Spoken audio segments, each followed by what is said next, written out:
tardes a todos. Agradezco la invitación que me han dirigido el gobierno y la organización de este coloquio. He estado muchas veces en Ecuador. Ustedes saben de mi solidaridad con este proceso de la Revolución Ciudadana. La última vez que estuve acá fue en Montecristi por la Constituyente, cuando estábamos discutiendo el gran problema de la plurinacionalidad. Y ahí tuvimos ocasión de intervenir en los debates y para mí fue una alegría enorme ver cómo la Constitución realmente rescató la idea de la plurinacionalidad. Por la mañana teníamos un poco más de tiempo, 45 minutos fue dado, ahora tenemos un poquito más de tiempo, menos tiempo, que voy a cumplir exactamente lo que me cabe. Les pido disculpas de mi portuñol, porque por eso tengo algunos errores, pero pienso que puedo comunicar bien con ustedes. Yo pienso que antes de tratar este tema de esta tarde, es importante saber en qué contexto lo hacemos. Yo pienso que hay dos aspectos del contexto del continente latinoamericano que para mí son muy importantes y que realmente dan la característica propia y única de este continente en el mundo. Yo trabajo bastante en África y puedo decirles, y en Asia un poco también, en India, y debo decirles que realmente este continente ya no es novedad, sabemos, aquí lo decía también por la mañana, es realmente el continente que está más adelantado en la lucha antiimperialista y en la lucha por alternativas al capitalismo.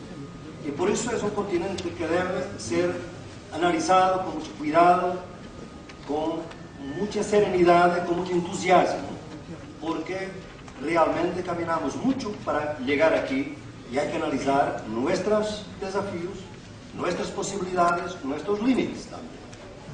Entonces, ¿cuáles son los contextos? Son varios, yo voy a nombrar dos. Esta es una de las características para mí más tajantes de este continente en este momento, es en la medida en que se combinan luchas ofensivas con luchas defensivas en el continente. O sea, en este continente tenemos luchas ofensivas. Las luchas ofensivas no son necesariamente luchas socialistas, pueden tener una vocación socialista, pero son una lucha de un cambio radical transformador de la sociedad. Y en estas luchas el Estado es la solución.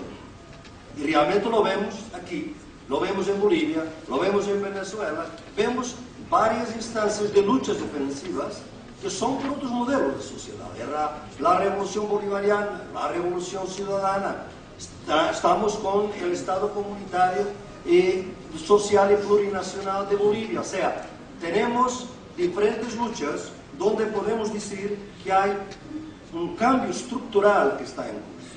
Pero al mismo tiempo, no hay que olvidarlo que también en este continente hay muchas luchas defensivas. ¿Cuáles son las luchas defensivas? Son las luchas para defender lo que conquistamos. ¿Por qué? Porque estamos en un continente donde en este momento se está intentando liquidar las conquistas democráticas de la última década. Y se están intentando liquidar de varias formas. No es simplemente el golpismo, es lo que llamo la contrarrevolución jurídica, por ejemplo, en Brasil o en Perú, donde las conquistas populares políticas están siendo anuladas por sentencias de la Corte. Es también el intento en este continente de criminalizar la protesta social. Una propuesta de la Fiscalía de Brasil de convertir el MST, uno de los movimientos más importantes de este continente, en una organización terrorista. Y realmente en este momento tiene un proceso para eliminar todos los subsidios a la educación producida y dentro de los asentamientos del MST por razones constitucionales. Es el paramilitarismo que no está apenas presente en Colombia, está presente en Venezuela, está presente en Bolivia, está presente en varias partes, y este es un golpismo que busca efectivamente de varias formas liquidar las conquistas de la década. Entonces hay aquí un enfrentamiento entre las luchas ofensivas y las luchas defensivas, y las dos son articuladas.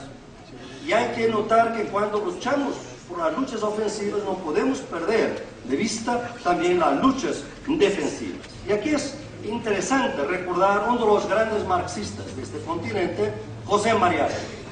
Porque Mariátegui dijo muy temprano, en 1923, que cuando visitó Italia, Europa, estuvo 2 años en Europa, él decía, la democracia representativa liberal de Europa tiene 2 enemigos que se enfrentan desde fuera de la democracia: el socialismo y el fascismo. Y los dos están por de fuera de la democracia intentando liquidar la democracia. Lo que pasa hoy, no en el continente, nuestra diferencia en relación a Mariátegui es que los dos se enfrentan no desde fuera, sino desde dentro. O sea, la democracia está siendo radicalizada por las fuerzas socialistas en este país, en varios países del continente, pero no podemos olvidar que las fuerzas fascistas están utilizando también la democracia para liquidar estas luchas. Miren cómo la bandera de la autonomía indígena en Bolivia fue apropiada por la derecha de Santa Cruz. Es un ejemplo muy fuerte de cómo realmente estos dos enemigos luchan dentro de la democracia. Es lo que muestra que el proceso democrático se está transformando radicalmente y no es de ninguna manera, como decíamos esta mañana, una democracia liberal. En el otro contexto, no tengo tiempo de detallar lo que quería decir sobre esto, el otro contexto muy importante para analizar el continente es que es el debate civilizatorio. Nosotros tenemos en el continente un debate civilizatorio. No es simplemente una transición de capitalismo a socialismo, es otra cosa mucho más amplia o distinta por lo menos. Este debate civilizatorio, claro que está en el continente desde la conquista. Solo con la conquista fue suprimido, fue destruido, de hecho, destruyendo las culturas diversas, indígenas, ancestrales de este continente.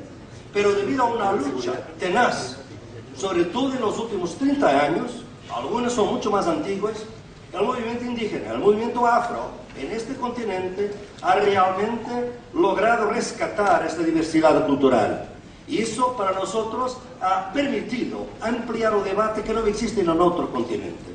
Y un debate que además es un debate de diferentes cosmovisiones, de diferentes concepciones de desarrollo, de diferentes concepciones del Estado, pero que están intentando dialogar. Es un diálogo muy difícil, pero no es el choque de civilizaciones de Samuel Huntington. Es otra cosa, es la posibilidad de un diálogo nuevo, dificílimo, pero que tiene que hacerse porque las constituciones nuevas, este constitucionalismo transformador del continente, dan cuenta ya de esta posibilidad de diálogo.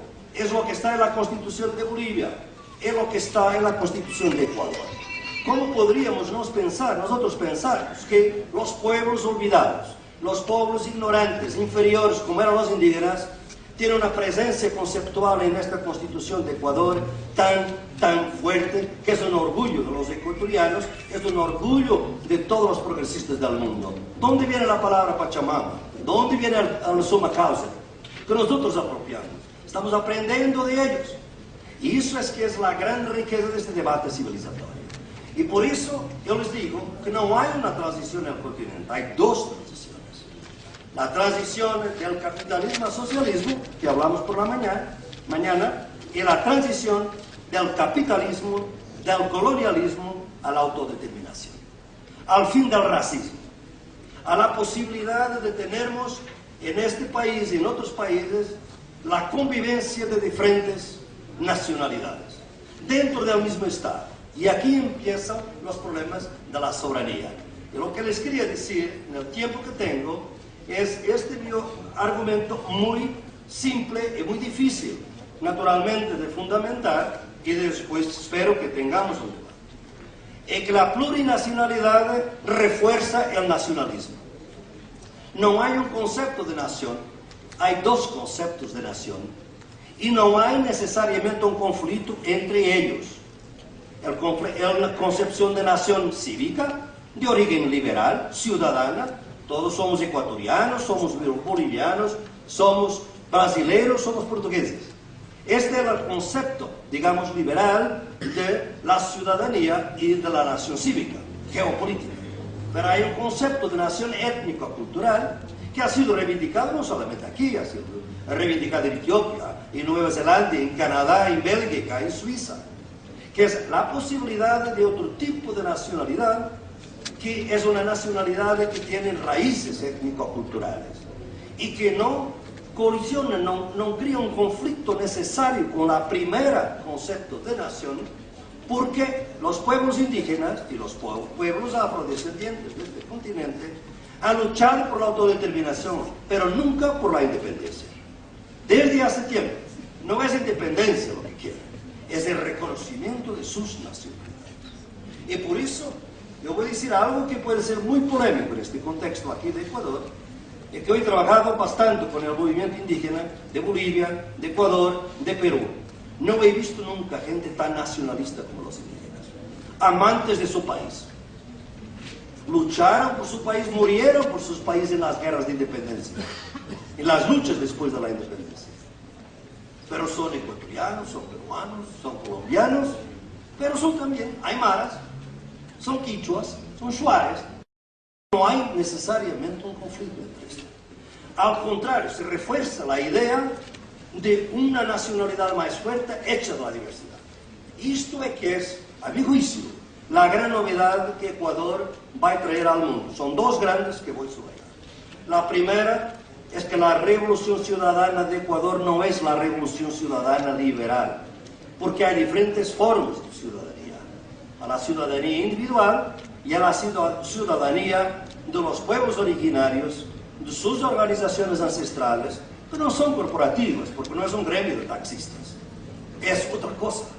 Son nacionalidades e identidades que se juntan a un proyecto nacional, que es el proyecto de su país, pero con sus reglas de pertenencia, con sus formas ancestrales, con su derecho, con sus autonomías, que no en ninguna manera hacen peligrar la nación, al contrario, la refuerzan. Entonces, la idea que les doy de soberanía es que la soberanía se está reforzando en el continente. Y no hay ningún país, probablemente en el continente, más que Ecuador, que sea hoy un símbolo de la reivindicación de la soberanía. Miren, fue la base militar de Manta, fue la auditoría de la deuda, fue la ETLC, fue cerrar la negociación con la Unión Europea. O sea, hay todo un movimiento de este país por su soberanía, por su nacionalismo. Hay un nacionalismo nuevo de izquierda que es plurinacional. Y hay que reconocer ese elemento plurinacionalidad y a la diversidad de la participación ciudadana. Y esa participación, a mi juicio, es lo que da la riqueza del proceso. ¿Por qué? Porque hay diferentes formas de participación. Porque la participación, como decía Ricardo esta mañana, es fundamental para este proceso. Entonces tenemos que reconocer que hay diferentes formas de participación. Y que esa participación debe ser, según las reglas de los diferentes pueblos, dentro del marco constitucional, que nadie lo contesta. Entonces, a mi juicio, esta es la primera idea que les quería decir, es cómo podemos, de hecho, combinar estas dos transiciones, de capitalismo a socialismo y de colonialismo a la autodeterminación. Eso se puede hacer y se dice por la mañana. Ecuador, mire, la diferencia no es trivial entre hablar de socialismo del siglo XXI y el socialismo del buen vivir. El socialismo del buen vivir combina las dos transiciones, de capitalismo a socialismo, de colonialismo a descolonización, al fin del racismo, al fin del exterminio y de la inferioridad cultural. Y eso nos lleva a otras concepciones de democracia. Miren, la Constitución de Bolivia dice hay tres formas de democracia. Miren lo que esto enriquece la teoría que vino del norte. Por eso necesitamos hoy teorías del sur. Dice que hay tres formas de democracia. Democracia representativa, participativa y democracia comunitaria. Diferentes formas democráticas que van a enriquecer las formas de participación porque están se juntando, no están en contra de la democracia representativa. Están enriqueciendo la democracia representativa. ¿Por qué? porque la democracia representativa es liberal y no se defiende las fuerzas fascistas, como lo hemos visto miles de veces en este continente y en Europa. Por eso es necesario tener formas radicales, revolucionarias de democracia, que son esas que surgen de todas estas luchas, que nos obligan además a diferentes concepciones. Varias instancias de luchas defensivas que son por otros modelos de sociedad. Era la revolución bolivariana, la revolución ciudadana. Estamos con el Estado comunitario social y plurinacional de Bolivia. O sea, tenemos diferentes luchas donde podemos decir que hay un cambio estructural que está en curso. Pero al mismo tiempo, no hay que olvidarlo que también en este continente hay muchas luchas defensivas. ¿Cuáles son las luchas defensivas? Son las luchas para defender lo que conquistamos. ¿Por qué? Porque estamos en un continente donde en este momento se está intentando liquidar las conquistas democráticas de la última década. Y se están intentando liquidar de varias formas. No es simplemente el golpismo, es lo que llamo la contrarrevolución jurídica, por ejemplo, en Brasil o en Perú, donde las conquistas populares políticas están siendo anuladas por sentencias de la Corte. Es también el intento en este continente de criminalizar la protesta social. Una propuesta de la Fiscalía de Brasil de convertir el MST, uno de los movimientos más importantes de este continente, en una organización terrorista. Y realmente en este momento tiene un proceso para eliminar todos los subsidios a la educación producida. O sea, la democracia está siendo radicalizada por las fuerzas socialistas en este país, en varios países del continente, pero no podemos olvidar que las fuerzas fascistas están utilizando también la democracia para liquidar estas luchas. Miren cómo la bandera de la autonomía indígena en Bolivia fue apropiada por la derecha de Santa Cruz. Es un ejemplo muy fuerte de cómo realmente estos dos enemigos luchan dentro de la democracia. Es lo que muestra que el proceso democrático se está transformando radicalmente y no es de ninguna manera, como decíamos esta mañana, una democracia liberal. El otro contexto, no tengo tiempo de detallar lo que quería decir sobre esto, el otro contexto muy importante para analizar el continente es el debate civilizatorio. Nosotros tenemos en el continente un debate civilizatorio. No es simplemente una transición de capitalismo a socialismo, es otra cosa mucho más amplia o distinta por lo menos. Este debate civilizatorio, claro que está en el continente desde la conquista. Soca con la conquista fue suprimido, fue destruido, de hecho, destruyendo las culturas diversas, indígenas, ancestrales de este continente. Pero debido a una lucha tenaz, sobre todo en los últimos 30 y dentro de los asentamientos del MST, por razones constitucionales. Es el paramilitarismo que no está apenas presente en Colombia, está presente en Venezuela, está presente en Bolivia, está presente en varias partes, y este es un golpismo que busca efectivamente de varias formas liquidar las conquistas de la década. Entonces hay aquí un enfrentamiento entre las luchas ofensivas y las luchas defensivas, y las dos son articuladas. Y hay que notar que cuando luchamos por las luchas ofensivas no podemos perder de vista también las luchas defensivas. Y aquí es interesante recordar uno de los grandes marxistas de este continente, José Mariátegui. Porque Mariátegui dijo muy temprano, en 1923, que cuando visitó Italia, Europa, estuvo 2 años en Europa, él decía, la democracia representativa liberal de Europa tiene dos enemigos que se enfrentan desde fuera de la democracia: el socialismo y el fascismo. Y los dos están por de fuera de la democracia intentando liquidar la democracia. Lo que pasa hoy, no en el continente, nuestra diferencia en relación a Mariátegui es que los dos se enfrentan no desde fuera, sino desde dentro. Propia y única de este continente en el mundo. Yo trabajo bastante en África y puedo decirles, y en Asia un poco también, en India, y debo decirles que realmente este continente ya no es novedad, sabemos, aquí lo decía también por la mañana, es realmente el continente que está más adelantado en la lucha antiimperialista y en la lucha por alternativas al capitalismo.